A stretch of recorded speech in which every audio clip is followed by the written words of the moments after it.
Galing akong ospital. Dilatation and curettage ako kasi yung baby, ay yung fetus ba yung embryo, is not growing, walang heartbeat. So, mabot lang siya ng on the 4th week, dinugo ako. So, the next week, nagpa-doktor ako. Pagtapos ko magpa-doktor, nagpa-ultrasound ako.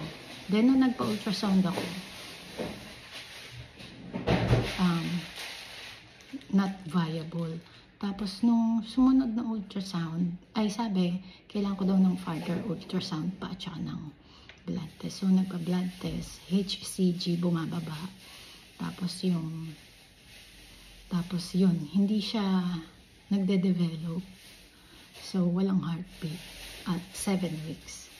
So, at 7 weeks, up to 10 weeks, 11 weeks, nandito pa siya sa tiyan ko. So, noong mga 10 weeks, 11 weeks, may mga spotting. Tapos kagabi, more spotting.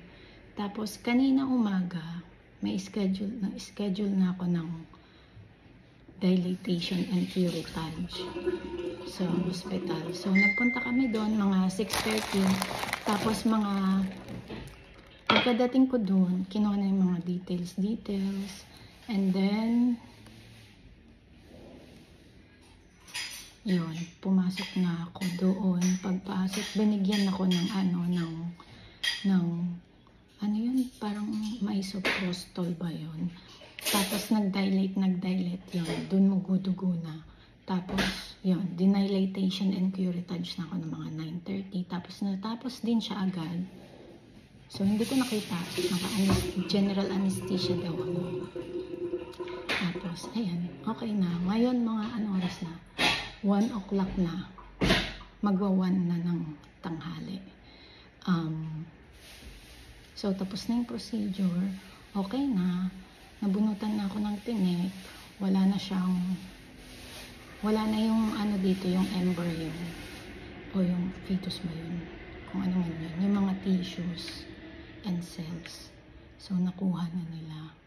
So, yan. May follow-up within 2 weeks. Ganyan. Tapos, yan. Tapos, dahil feel kong kumain, bumili ako ng turon. Magmukbang tayo. Turon and mocha cake. Mocha cake, I haven't eaten this for ages. And then, may crinkles tayo. Chocolate crinkles. And, may oyster tayo. Ayan. Kakain muna tayo. Paano ba natin kainin yung oyster? Meron tayong, unahin ko muna yung turon bago yan. Kasi baka sumakit dyan ko.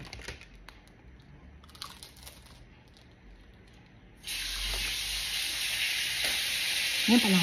Binigyan pala nila ako dun yung pagkain afterwards. Kasi from midnight, bawal na kumain bago yung procedure. So, yan. Binigyan akong sandwich and coffee. So, now, ito na ang kakainin ko for lunch. Turon.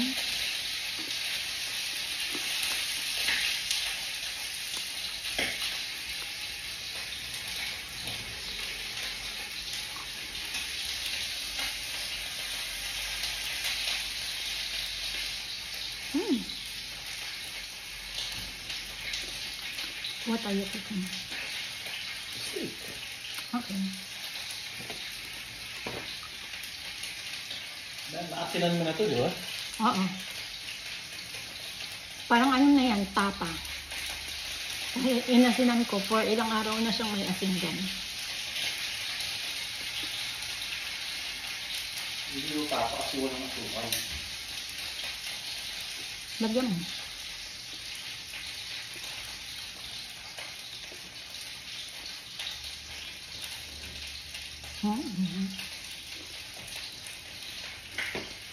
Dati ito lagi ang merienda ko paghapon. Mga alas 3. May kasamang palamig. Turon.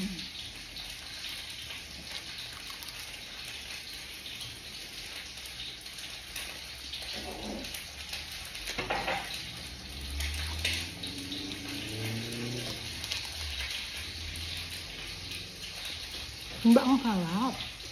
$3 ang isa nito dito. Isa lang ha. Hindi yung isang stick na dalawang nakatusok. Kundi isa lang.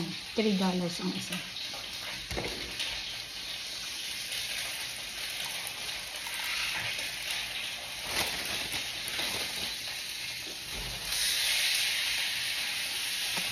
Saan mo kakit?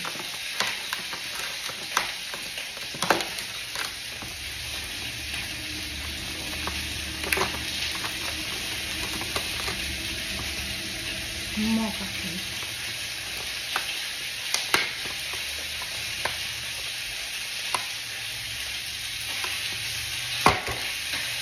Yan. Mocha cake. Pengi namang knife. Para sa mocha cake ko. At saka plate.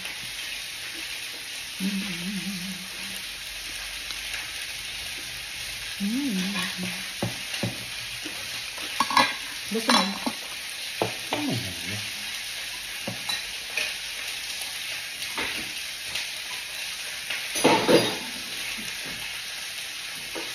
Pag-isa tayo. Gusto mo makapal?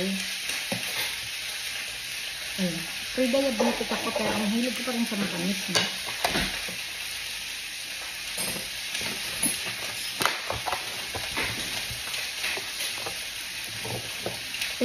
Spoon, habi. May spoon ba tayo dyan? Nakakalik.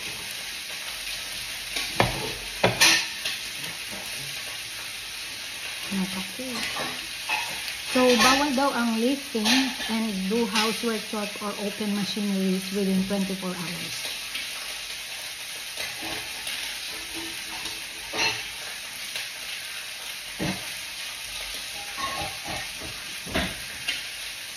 Mabuti na naman mga spoon.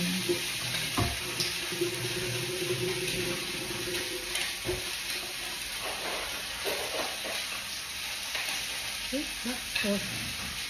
Bakit po? Kung na hindi nagamit ko sa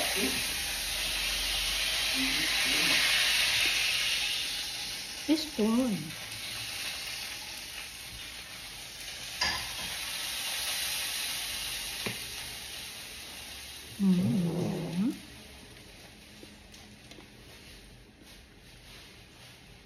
Pag akong gumawa ng mocha cake, hindi masarap.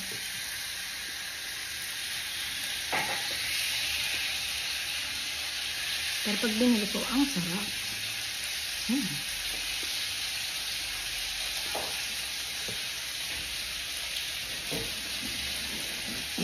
Magkano itong mocha cake na ganito dito? Tingnan nga natin yung recipe. Tingnan natin yung recipe.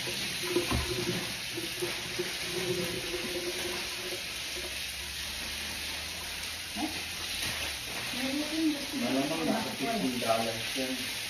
May recipe dito. I can't believe. Isang mamon, $3. Kaliit-liit na mamon. Hindi ako bumili ng mamon. Ito lang. I know. Oh, mocha cake. $22. Ayo. Fucking kidding. Yes. Ito namang chocolate crinkles, $8. Yan. Kasi ayoko nga mag-bake dahil hindi naman talaga ako marunong mag-bake. Kaya bumibili na lang ako. So, yan mga presyo dito. Itong ganito kaliit, $22.